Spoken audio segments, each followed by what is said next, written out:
Hello, welcome to North and South Podcasts. This is Tim. Please follow me on Twitter at North Podcasts. Not on Facebook or Insta yet, but watch this space. Please like, follow, share, recommend, review this podcast so it gets out to more people. This is a creativity podcast, part of that series. And today I am going to speak to David Moorhead, who is a writer, playwright, a retired teacher, very successful teacher throughout his career, an active trade unionist towards the end of his career as well. He's wrote many plays, and he is going to be telling us about his most recent play, Forgotten Voices. We also talked to David about the writing process, how he disciplines himself, how he deals with the inner critic and finds the best time and place to write. And I started off by asking him to tell us a little bit about his excellent new play. Hi Tim, thanks for having me on the show. My latest play is called Forgotten Voices. It's very close to my heart because it's a true and remarkable story of my grandmother, Eva Moorhead Kadali. Eva was born in South Africa. She was mixed race. She was rejected by her white father. Um, that was incredibly harrowing for her. In turn, she struggled and she went on to protest against the racism in South Africa, and she married Clements Kadali, who was the first national black trade union leader of South Africa, and they formed the Industrial and Commercial Union, which was the first mega powerful protest against the racism in South Africa and paved the way for Mandela. It's an amazing story that I've always been proud that that's my heritage, but I always wanted to tell the story because although Clements Kadali is remembered in South Africa, his wife Eva, my grandmother, her story was forgotten. So I always really wanted to tell her story. And for years I didn't know how to tell it. Should it be a novel? Should it be a play? Should it be trying to make it in a film? And I didn't know at all. And then I went to the theatre, and I think this is really good that writers should go and you should see other people's work because they inspire you. I went to see a play about Kitty, the workhouse champion in Liverpool, who defeated and helped defeat cholera years ago. Kitty Wilkinson, is that? Yes, the only woman with a statue in St George's Hall. Really? Yeah. Yeah, and her story was remarkable, but it was just one woman on stage for an hour, and it was just great. And I thought, do you know what? If I'm going to tell the story, I've got to stop now thinking, what format should it be? I've got to choose one. And I thought, yes, it's going to be a one-woman show. My grandmother Eva's going to be centre stage. She's not going to be pushed into the shadows.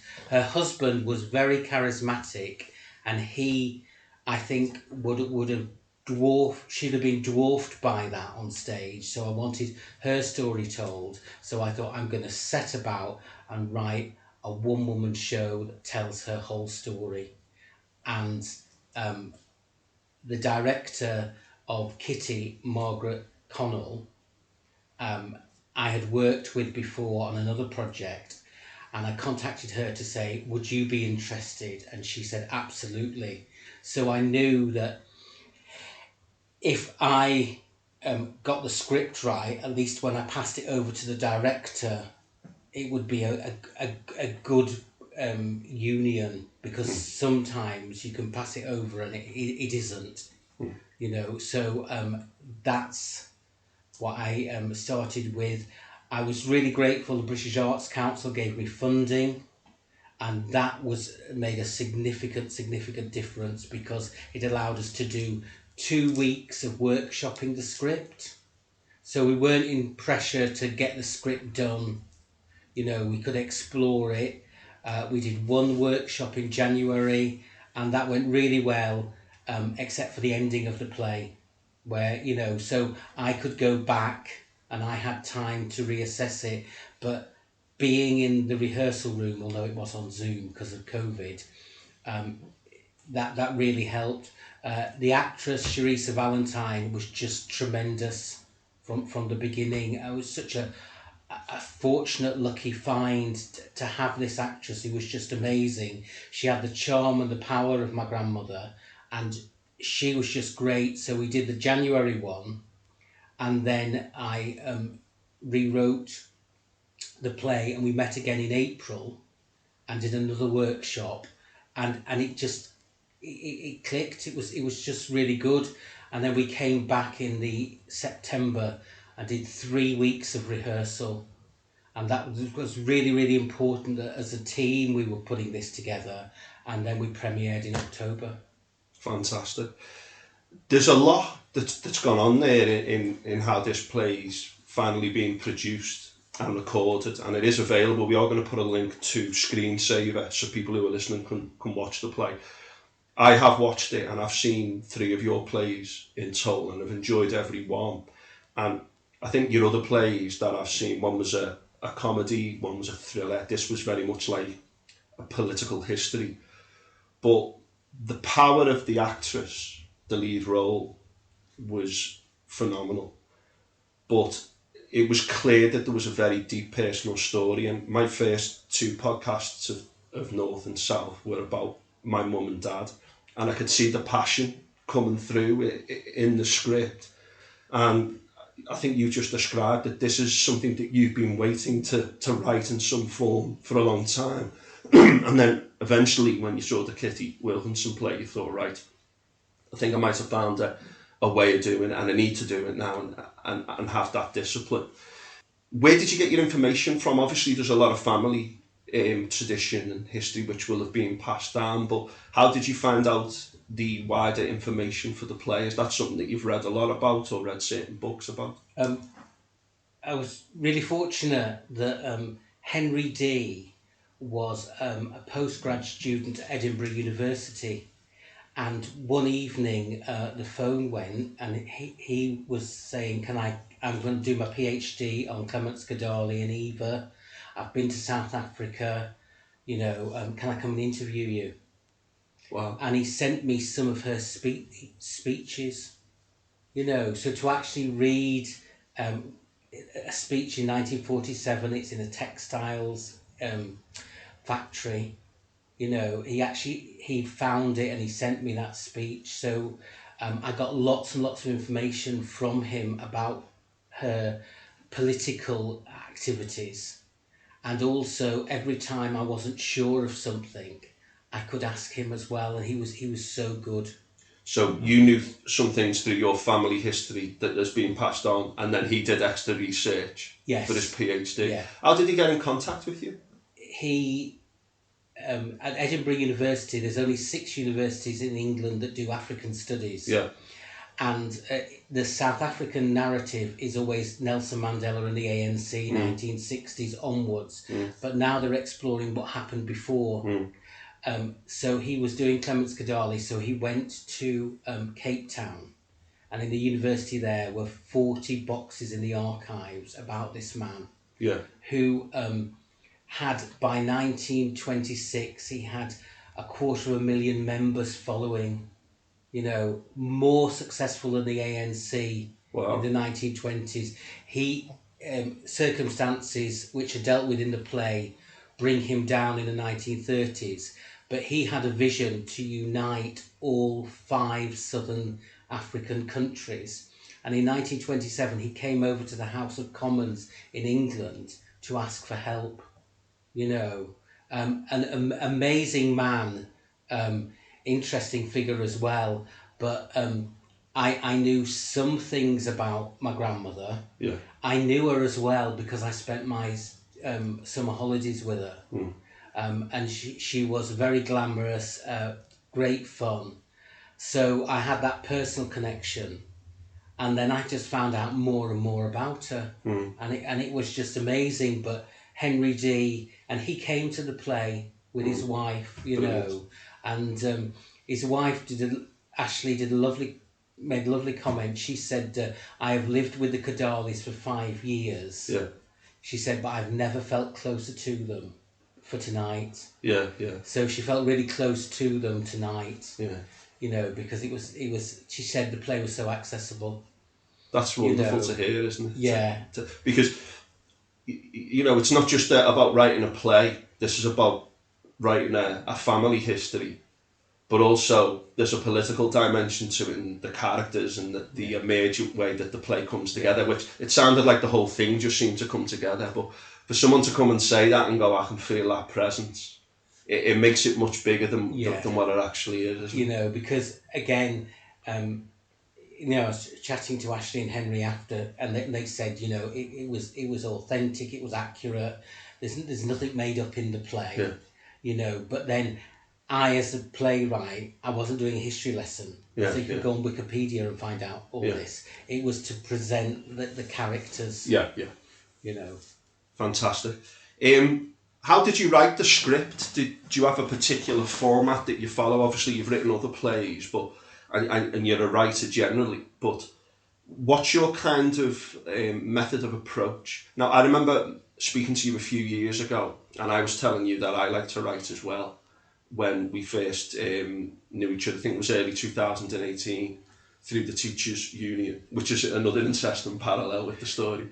100 years ago, but I remember saying I was writing, and you said to me, you looked at me eye to eye and went, keep going, and I still remember that when I have a day when I'm not the best writer, or I have that little doubt. So what's your method of approach to writing?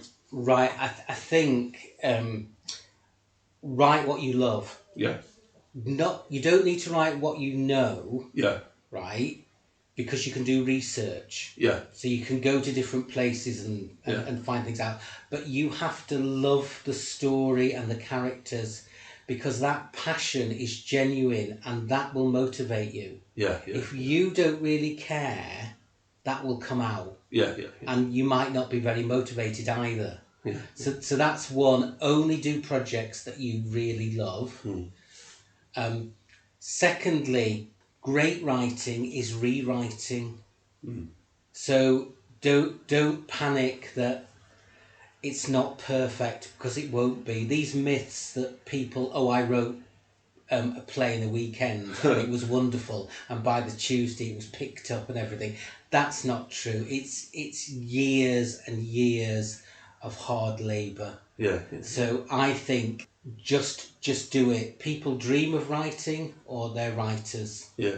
You know, and it might not be very good at the start, right? Yeah. But it doesn't matter, because you've begun and you can go back. Yeah. Also, this play of all my plays petrified me the most. Yeah. It's my first solo play, and it was the one where I thought, I don't think I can do this. Yeah. And actually, I think fear is really good. Yeah. Because you just think, well, small steps. I'll see. You know, the first workshop in January. You know, let's see how that was. You know, and move with it. And I found that helpful, that it could get better and better. But I went back and rewrote and rewrote. I acted it all out, obviously only with myself. Right, I didn't want, because I'm not an actor and it would be awful to see, but I act everything out, so bad lines can go. And I think, well, if I say this and this happens, and I'm acting it all out, and then I come to write it, I don't think I can just sit there and start writing. I warm up by acting it all out, and I think that's really good. There is a formula as well, in the sense that you've got to introduce your character. Yeah. And you've got to make people fall in love with your character and root for them. Yeah.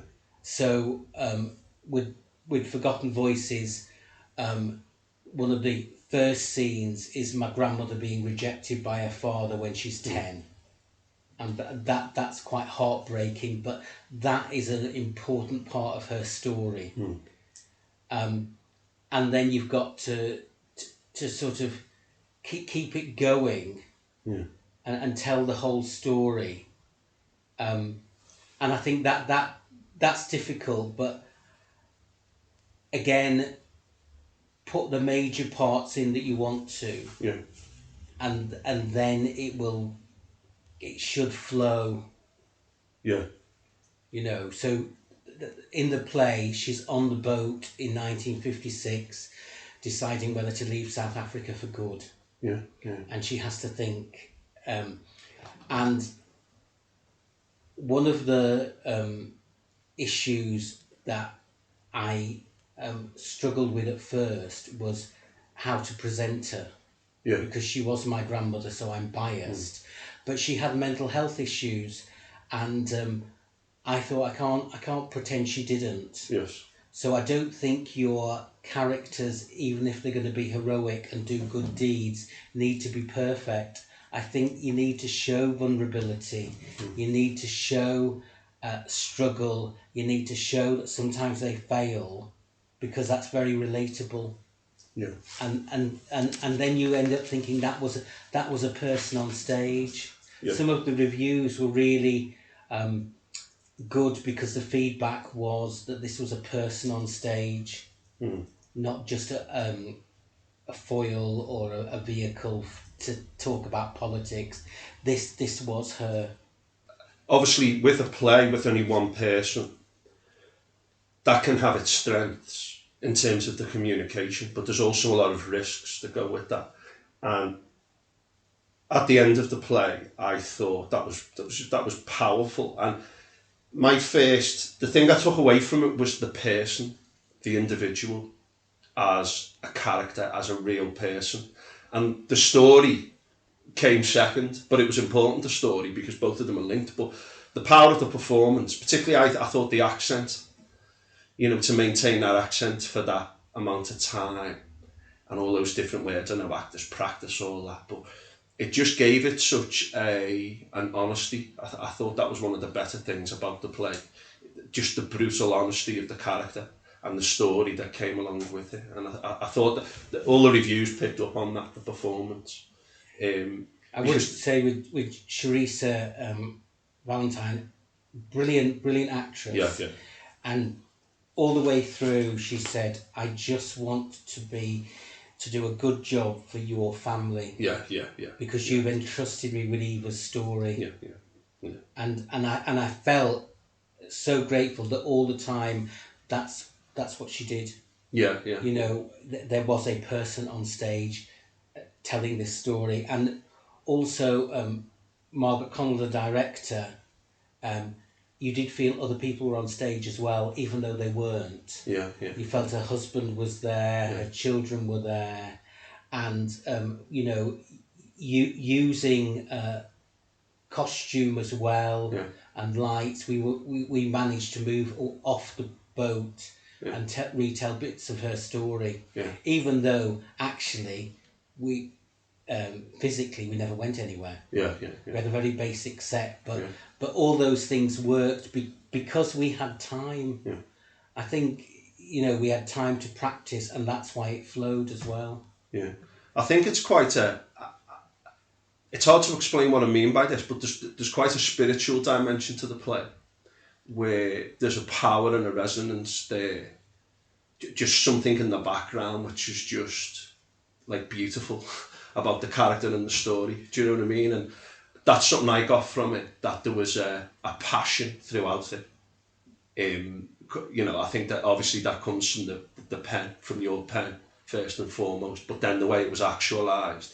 And as you said, it sounds like you, the director, the lead in the play, it kind of, you synthesised well, but we're greater than the sum of the parts. And there's definitely a spiritual feel to the play, I think, which is very, very Thank you very much. I mean, the 5 weeks we were working together, there was no conflict. It was very dull in the drama, in the rehearsal room, because we were all on the same page. And I think that's really important when you're a writer, a playwright, that everybody else on the team understands the play, Yeah. and you're all heading for that opening night. Yeah.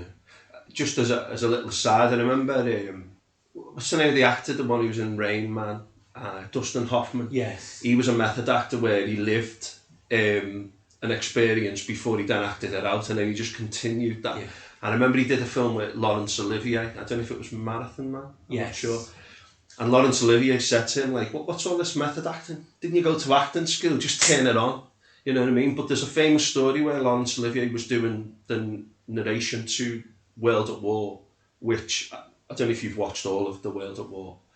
It's a phenomenal series, and part of its strength is Laurence Olivier's narration in the background just is phenomenal.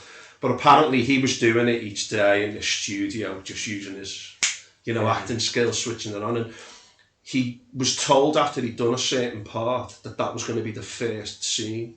And he went, the first scene? Let's do it again. And if you watch the opening scene, you can hear his voice where he understands the importance of that scene. Yeah.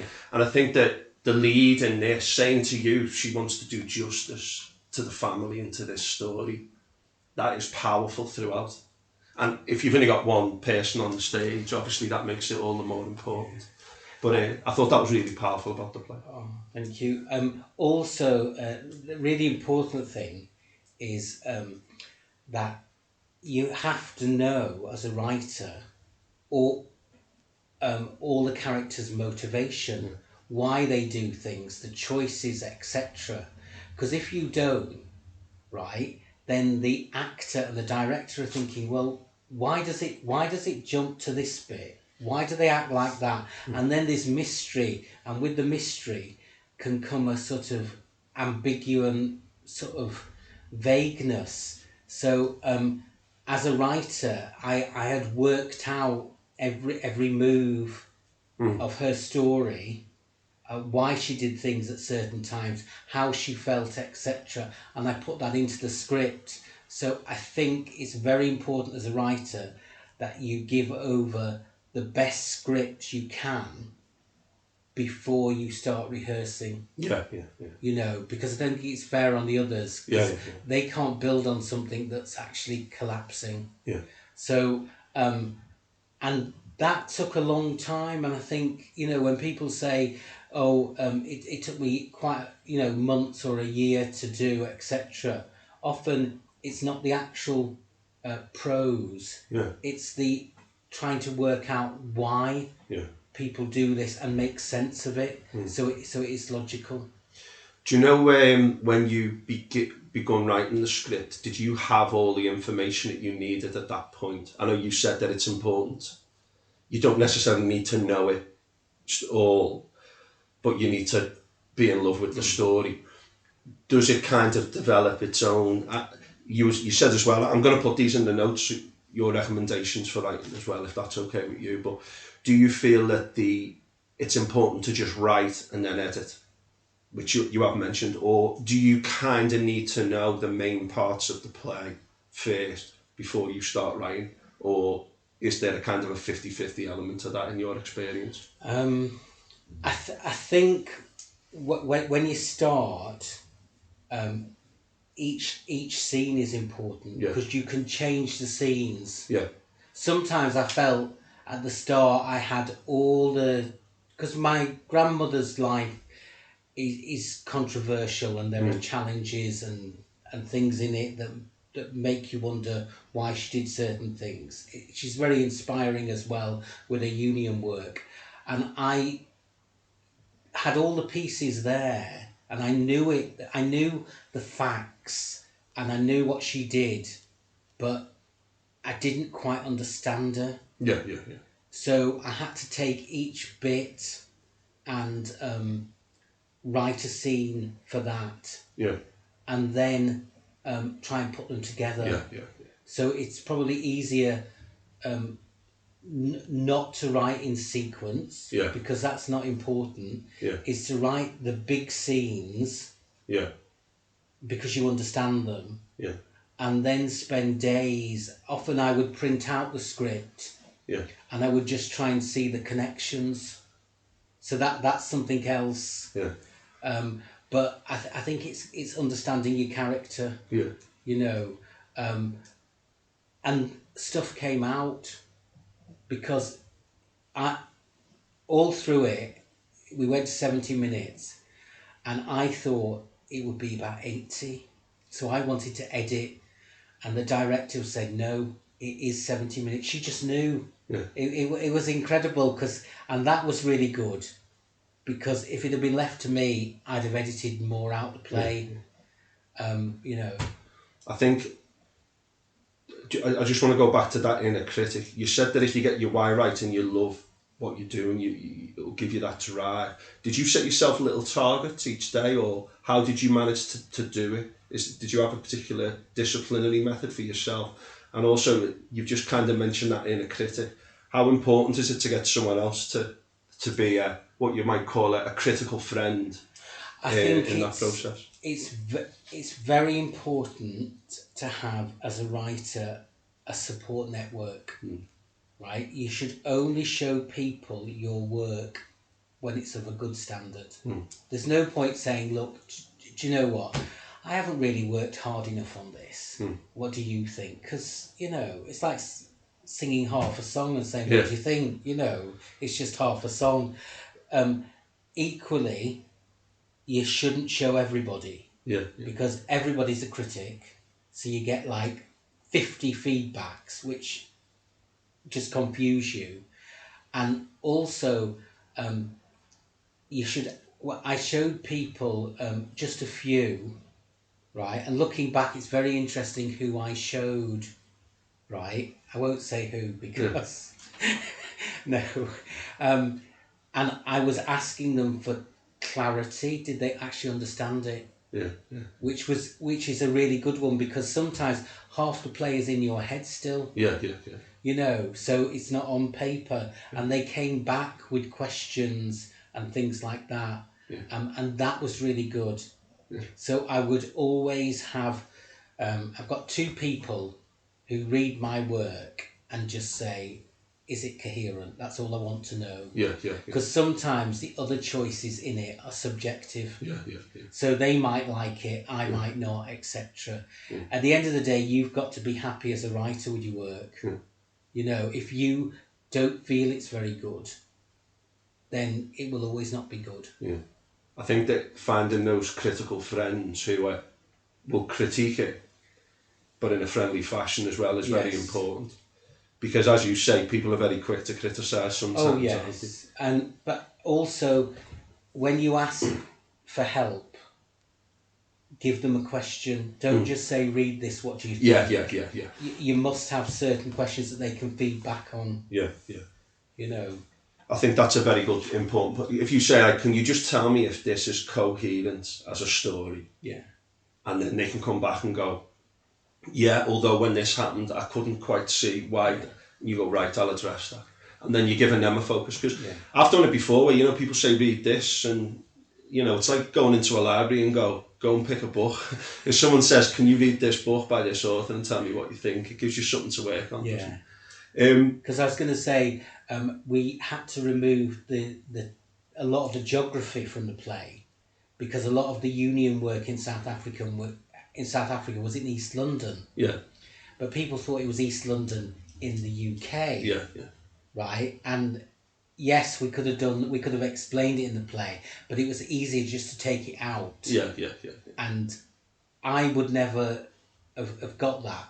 Yeah. So I was grateful for that comment. Yeah.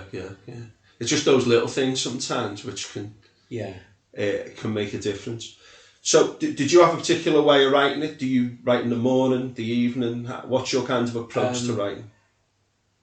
Fortunately, right, with the Arts Council funding, I had the luxury of writing during the morning. Right. Which was great, because I wasn't tired and I was focused. Before, I've written like 11 o'clock at night after working all day, and just be exhausted, and you're just not at your best. So I like to write in the mornings. Ideally, I like to walk the dog on the beach and think about it all. Come back act it all out, and then write it down. You know, and it doesn't really matter if it's it won't be perfect in the spelling and everything like that, but I just write it all out, and then I leave it, and then I come back to it. Yeah. And I just try and read what I've written. Yeah. You know, but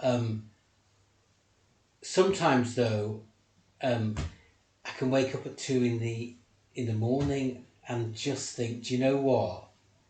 I've got this idea, and go and write then. Really? Yeah, and that's been great.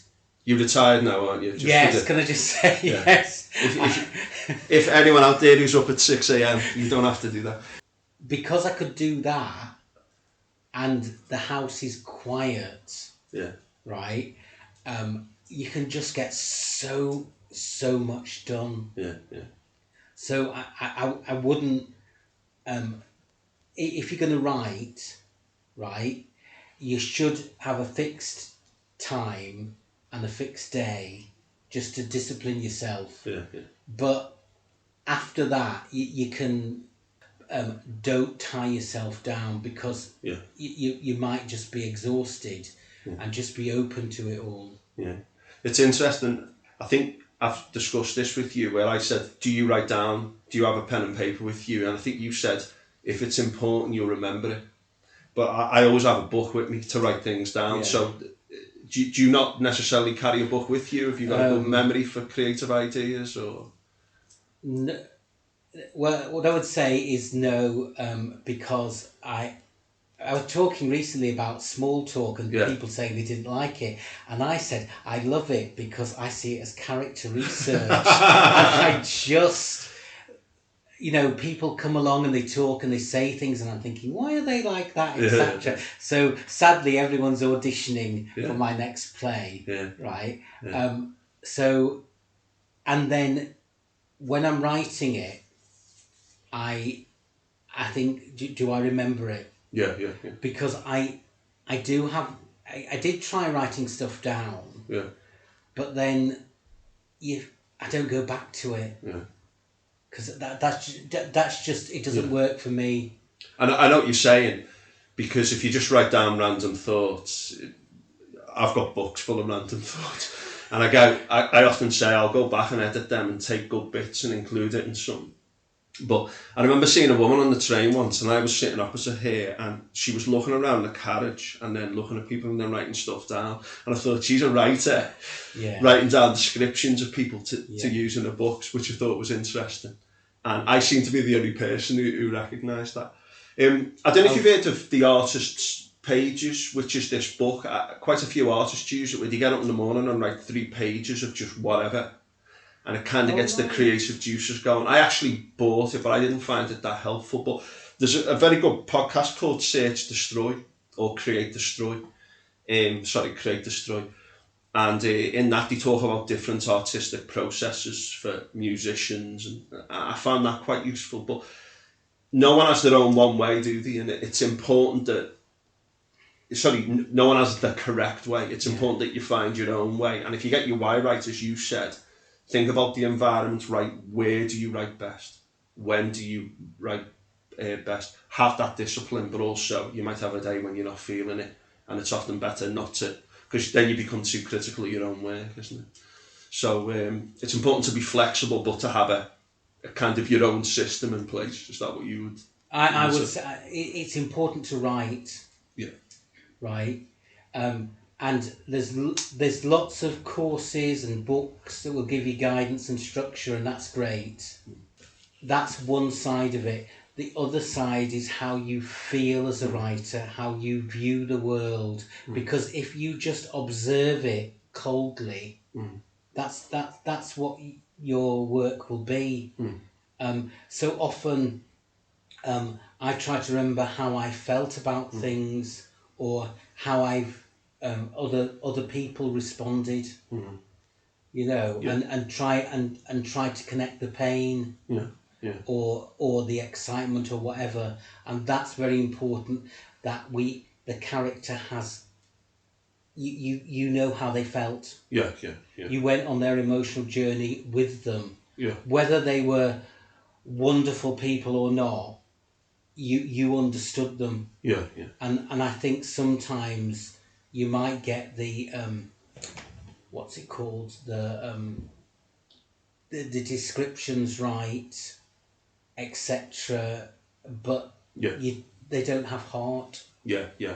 I think the heart stuff. I know someone who's very black and white, and they don't read any literature or fiction. And if you met this person, they are quite black and white. And I remember them saying that. And I mean, I like non-fiction and, fact-based stuff as much as anyone. And I'm a historian. I respect that. But for me, the feeling and the emotion, I remember Bob Dylan said once that, like, I never read a history book that described how people felt. And I think that the feeling that we all experience every day, even in philosophy, you have philosophers with grand narratives and grand theories, but the description of the day-to-day meaning we get from the world is important. And I think that if you've got a creative mind, when I read feeling on a page or a description, when I read something that resonates, it's like a religious experience. I think if you've got a creative mind and you read good creativity about feeling, about emotion, about meaning, it's very, very profound, isn't it? And me and you read similar books and recommend books to each other, and I think we approach the world in the same way in terms of the history, the politics, the narrative is important, but the day-to-day emotions of life for people, that is the vehicle which we're all ultimately on, regardless of your historical context. We're all people, and there's something beautiful about exploring that human adventure, if you like. And I think that your play is probably a perfect example of that person-centered approach to our historical political environment. I think that's what gives it its extra powerful resonance as well, which I think makes it a fantastic play. Do you have other writing that you're involved in, or other ways that you express yourself? I do. I feel right that before I started the writing career, Yeah, I thought you wrote books or yeah, you wrote plays, yeah, and and I suppose commercially yeah, publishers do put those limits on people, yeah, and that perhaps I also thought that playwrights couldn't write books, yeah, and vice versa, or why yeah, didn't they? yeah, So I'm in a very fortunate position, right, that I have freedom. yeah, And I think you just can pursue anything at yeah, all. yeah, I'm writing a children's novel at the moment yeah, that's very different, yeah, but I want to do that, yeah, yeah, and I'm learning about that, and that's very exciting, yeah, and that gets me up in the morning yeah, because I want to 2022. I want to finish this children's novel, yeah, yeah, right? So that's my goal, yeah, and but it's a very different process in one sense, um, writing a novel to a play, yeah, but equally, it's still about people. It's yeah, yeah, still their story. And one thing I would say is you've got to get the voice right. yeah, yeah, And I found in Forgotten Voices, because it was in first person and Eva was telling her story, yeah, her voice came out. I wrote the first draft of the book's called Scarlett Short's Last Chance, yeah, about this quite difficult, troublesome teenage girl, and I wrote the first draft in third person, and it wasn't it wasn't that good. yeah, But when I got up at 2 in the morning and thought, "Do you know what? I think this story could be told in a different way," and I wrote in first person, I heard her voice. yeah, And I think that's really important, that your characters have got to have voices that you've got to hear, yeah, because it shouldn't be your voice as the characters. And that's a good one that I'm doing at the moment.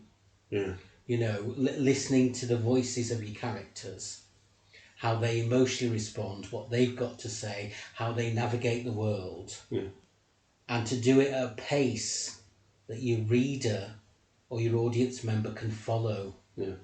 Because sometimes one play I did, it went 110 miles an hour, and the audience didn't get a chance to breathe, which was my idea. But actually, you do need time to process as the audience. You can't go at that speed, or else it ends and you think, what happened? It's interesting, isn't it? Because I don't know if you've read Cloud Atlas by David Mitchell or any of his books. He writes in the first person, and it gives it a power.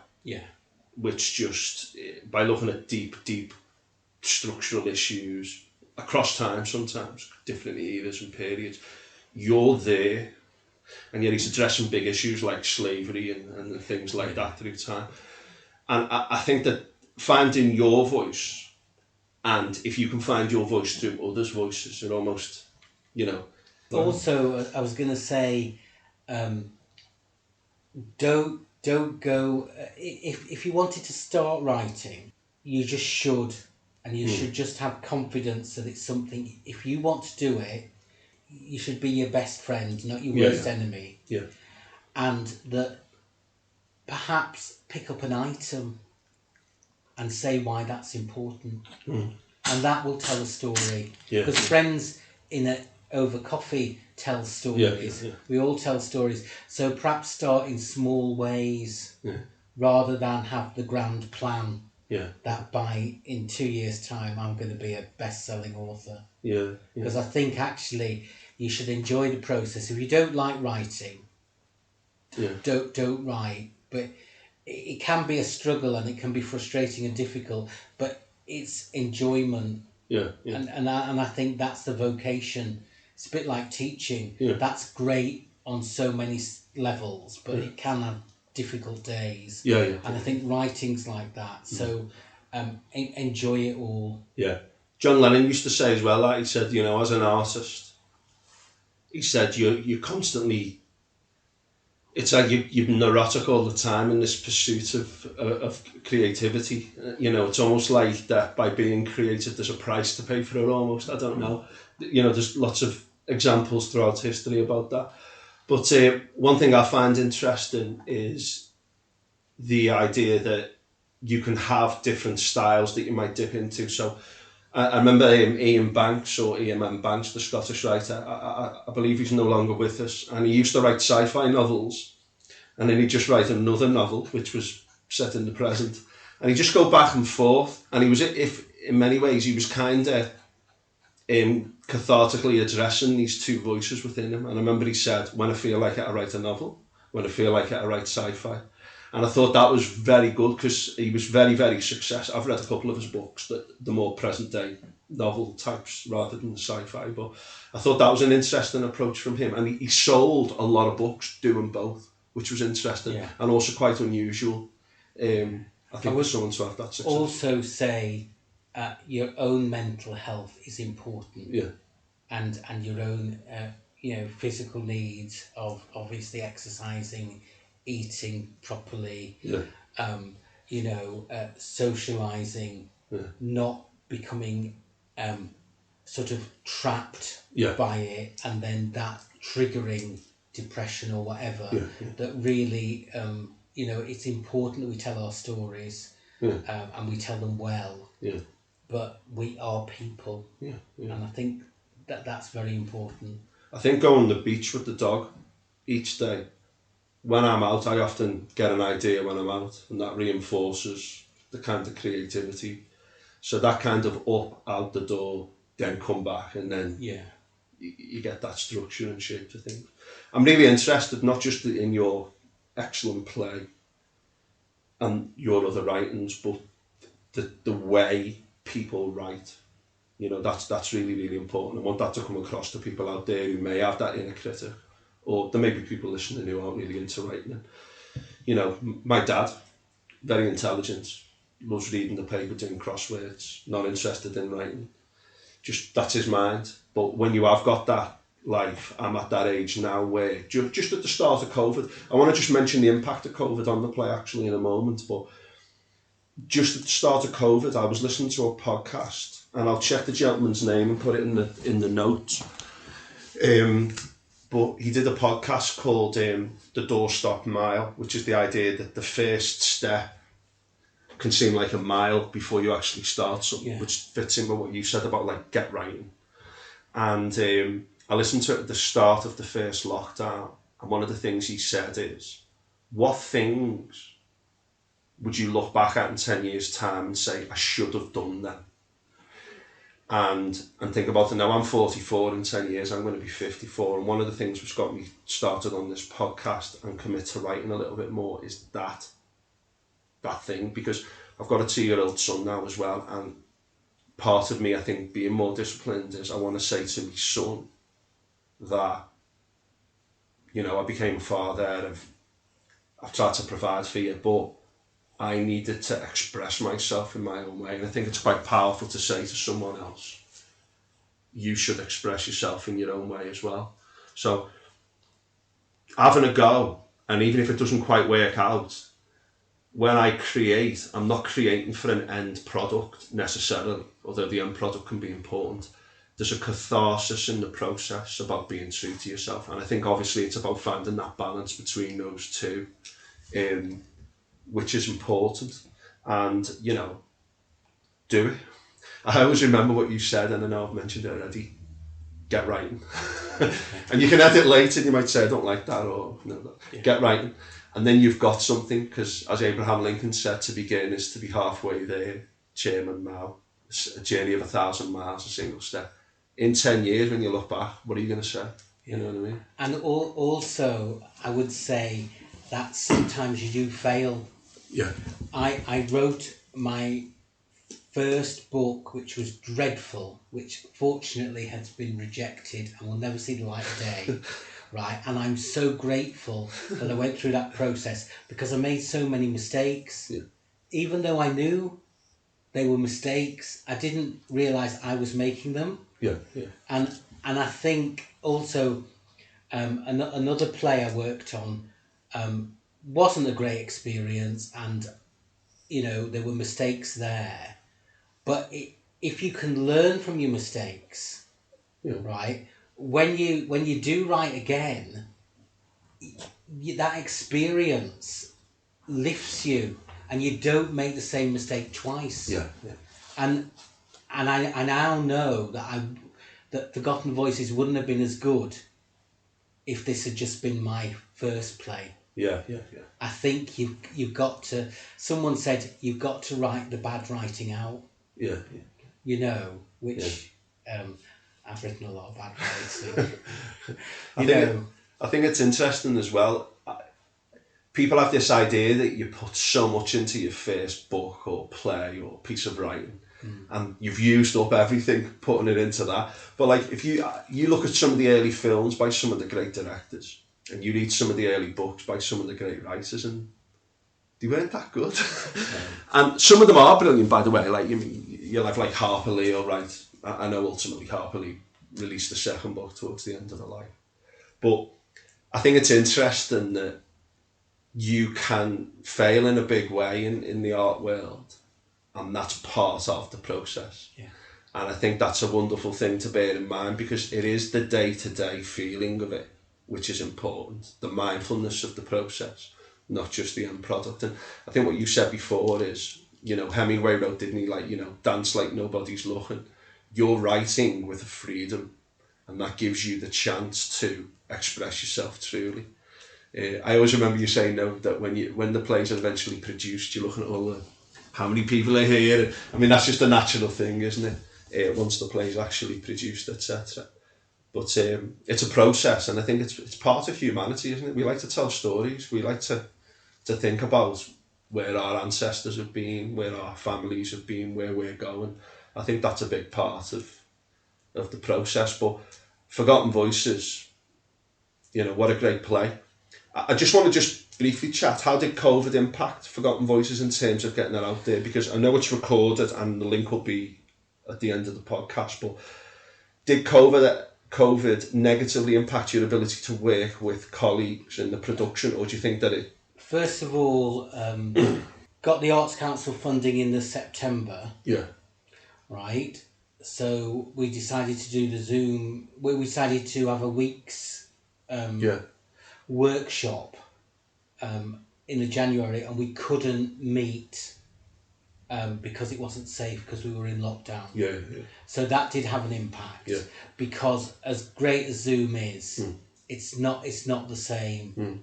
So we hadn't actually met as a team till the April, and we just said it was just so good to be in the room. yeah, yeah. Also, the theatre that we originally were going to go with offered us a deal, which was great. They couldn't open, and then they had all the year before productions. Yeah. So we could have opened in 24 if I'd waited What? with them, because everyone was now, it's like a big traffic jam. And I then had to find other theatres, and that was quite difficult in COVID, because people were saying, love the production, but I don't know if we'll be open, etc. and all this. And then Hope Mill in Manchester said yes, which was just great. And we could open in Black History Month in the October, and that was really good. Yeah. And then we had to decide, because originally we were opening in July, so we were going to have all of June for the rehearsals, and we thought, do we do all of June for the rehearsals and open in October? That doesn't make sense. So we had to not rehearse till September. Does that make sense? Yeah. So it made the time between the workshops longer. Yeah. And all the momentum you pick up in the workshop. Yeah. I thought, once we get to rehearsals, will that still be there because of the gaps? And also people get other job offers and things like that, and would we all be able to come together and that? And then would COVID strike again? Would the play close? Do you know, there was lots of worries about that, but actually COVID helped the play because the delay made the script better. Yeah, that's one way of looking at it, isn't it? In terms of you've got more chance to iron things out, as it were. And I think because it had the time, then you can go back. I mean, sometimes you can go back and sorry, that's the dog. It's not me. I'll leave that in. It's just for comic effect. You've just got to make sure that you don't tinker with it and dismantle it and destroy it. But actually, it helped. And I actually think it opening in Black History Month made it better. Yeah. So we're going on tour next year in Black History Month. We're doing Birmingham, London, Manchester Cathedral, and some other venues as well. So that's really good. So actually, it has helped, but I think it's when the situation's negative, you have to find the positive. Absolutely, yeah. And I think that's what you said there about it gave us a chance to develop the script. Also, you've got it out to, I wouldn't say another audience, but there's a different way of viewing it, which then builds momentum towards the tour. Because I've watched it, I want to watch it again, and then I want to go and see it live, because obviously when you see it live, you're much more involved, and you haven't got doorbells ringing and things going on. So I'm very much looking forward to seeing the play in a proper theatre setting. I know that we've been to see many plays together through the years, and going to see the play in a theatre, there's just a good feel, an honesty, sincerity to it, in being in that room with those people. So I think that'll add to the experience as well when it comes up. I also wanted to say that I wanted to deliver the play to new audiences. So we did 2 sellout performances, but we also put on another extra performance and invited people who usually didn't have access to the theatre for a variety of reasons, money, their situation, etc. And that was really good. Yeah. We had SAWN, is SAWN, is the Society, is it Support and Action Network for Women. Yeah. And that's a group in Oldham who are mainly asylum seekers from Uganda. Yeah. And 22 of them came. Oh, sorry, he's taken. Something of mine. Yeah. Not me pen drive. Yeah. Added drama. It's over there. Sorry. I might leave this in as well. Yeah, naughty, aren't you? Eating the pen drive. I thought you had the actual bit there. That's just the lid. That's not the end of the world. Sorry. Do you want to put that in your pocket? Because Yeah. after that again. Yeah, I'll put it in here out the way. Right. Cool. There's some good drama. Yeah, no, I think that's good as well. That like outreach dimension to it. And they came, 22 of them, and they said they usually couldn't afford the theatre. One said she'd been in the country 19 years and had never gone to the theatre, but back home she had a lot in Uganda, and they were, they really understood the mental health of Eva, and her struggles, and arriving somewhere new and trying to do good, but the family issues as well. So that was really good. And then we did another writing workshop with them after the play, so they could put their stories on. Fantastic. And the Royal Exchange were very good. They hosted it. Yeah. So that was good. And we had a youth group from Moss Side. Yeah. And a secondary school, again, who said that they had not been to see one-woman political shows before, but they said they would again. Yeah. So that was really, I was quite pleased that they got a lot out of it, and it wasn't just for the people who like theatre. Yeah. We went a step further. Yeah. And each audience was interesting. Yeah. Because it was like, although it was the same play, the audiences each night were different in their responses of what they got, how they responded, etc. Yeah. And then you learn from that, don't you? Yes. As a writer. Yeah. Fantastic. I know recently as well, I can take this out if you want, but you were involved in BBC production about the Black Panther, was it? What was the gentleman's name? Albert Woodfox. Albert Woodfox. But I don't think he's Black Panther. Oh, sorry, I thought he was one of the Black Panthers arrested under the Nixon stuff. I don't think so. Okay. We'll check that one out. I do know that he was arrested for petty crime in Louisiana, went into prison. Yeah. A prison guard was killed. Yeah.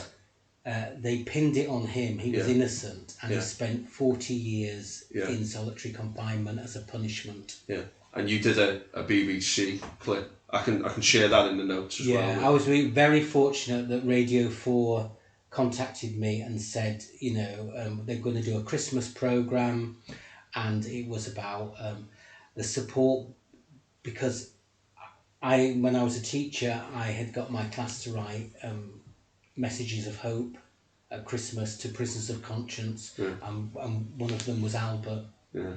So the programme was about that, and actually we did a Zoom call, which was incredibly humbling. To meet him, and because he's forgiven them. Yeah. I don't know if I could, after 40 years of being locked away, be that forgiving. I know about his story, and I think I've emailed him through the Amnesty website myself. But I had some pupils in one of my schools do that one Christmas. It is great, for those prisoners of conscience, etc., to receive such a lot of mail. But that story was very powerful. But then when you actually interviewed him, that was quite moving, because I feel like I know his story. So when I heard you actually speaking to him, I was like, wow, the wonders of the internet age, etc. But that was very powerful too. And we can include that clip in this. But obviously, like, kind of social justice is important to you. And I know that you were a very successful teacher.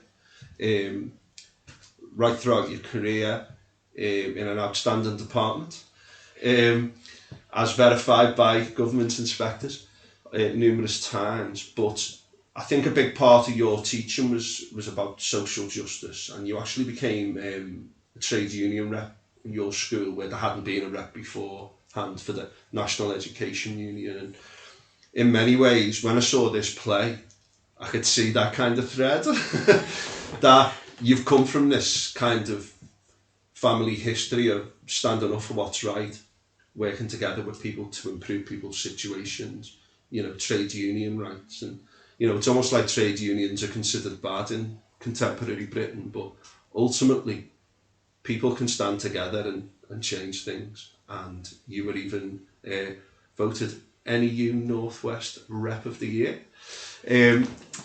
I put your name forward for that in the local region where, when I wrote down what you've been involved in, they were very impressed and you were given that award. And I think that's a cherry on the cake, and I think your grandmother would be very proud. And you want to add about your teaching career? I've kind of just I can take this out as well if you want. I did enjoy my time in the classroom. Yeah. I think children are so honest and they're so funny, and they really responded to all the projects we did on social justice, around the world. And I felt, and I always feel, the classroom is to open your eyes to the world, and it was a privilege to be part of that. Sadly, Desmond Tutu died recently. Way back during apartheid, my class wrote to him.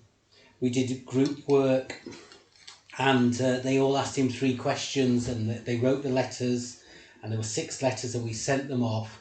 And I thought, we might get an acknowledgement, that will be it. But he wrote back to all of them and answered all their questions at a time of great pain for him.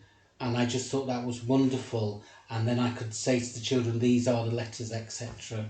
We are that global village. We're offering support. We're offering hope.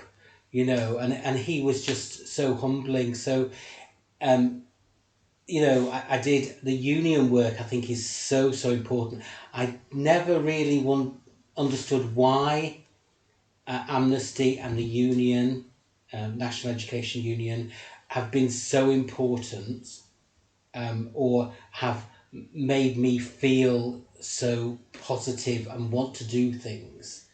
But writing the play, it is part of my DNA. Yeah. And it's just there. And I felt that my grandmother, once she came over to this country, was just forgotten. All her life in South Africa, people didn't talk about, and she was just another pensioner. And the play has made me realise what a rich heritage I've got, and I'm so proud to be part of that and to tell her story. And in doing so, it's called Forgotten Voices because it's plural, because my voice is in there as well. That we do need to stand up for justice in a time when it's so easy not to. Yeah, absolutely. And there's a cost. There is a big cost in doing the right thing, and we should pay that price. Yeah. And we shouldn't sugarcoat it. Yeah. That if you do put your if you do go forward, either I as a school rep or my grandmother in the union in South Africa, it makes your life much more difficult, but it's the right thing to do. What a way to end. I think we should end there, and I'll just say, Mr. David Moorhead, thank you very much. Thank you, Tim. It's been very enjoyable. I'm going to add this bit on now because I didn't want to say it after that because that was so profound, but there's going to be a lot in the links for this podcast, so I'll get all the links from David and say you're happy for all these links to be shared. Watch the play, go and see the play, and if you're a creative person, get creative. You only live once, and there's a lot of great stories from this podcast. And also, check out your own family history. There's a lot out there. I was speaking to someone today whose grandmother was alive during the Spanish Civil War, and I said to this person, do a podcast, get it, some recording, before that person's no longer with us. So check out your family history, get creative, and go and see David's play. It's absolutely brilliant. Thanks very much. Cheers. Thank you.